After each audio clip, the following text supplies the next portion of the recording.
کسی که مستطیع حج میشه 10 تا شرط داره تا مستطیع بشه واجب بشه حج بره.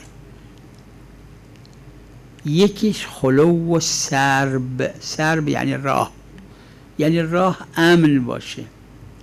اگه راه امن نیست یعنی احتمال خطر هست، یعنی اصلا مستطیع نیست. اگر رفت حج و اتفاقا بلایی سرش نیامد، جماعتی ببینید حاشیه‌های عروه رو، جماعتی از فقها گفتن اصلا حجش حج الاسلام حساب نمیشه، ثواب بهش میدن. اما این اگه در آینده پول داشت باز باید حج کنه، چون شرط المشروط عدم عند عدم شرطه. شرط حجت الاسلام بودن اینه که راه امن باشه. از زمان امام زین العابدین علیه السلام تا غیبت صغری بیش از 150 سال کی زیارت امام حسین امن بوده؟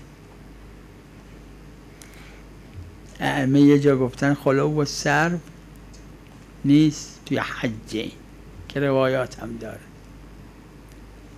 روایات عامه و داره، بلکه تشویق میکردن، میکشتن زوارو، حبس میکردن، دست قطع میکردن، پا قطع میکردن.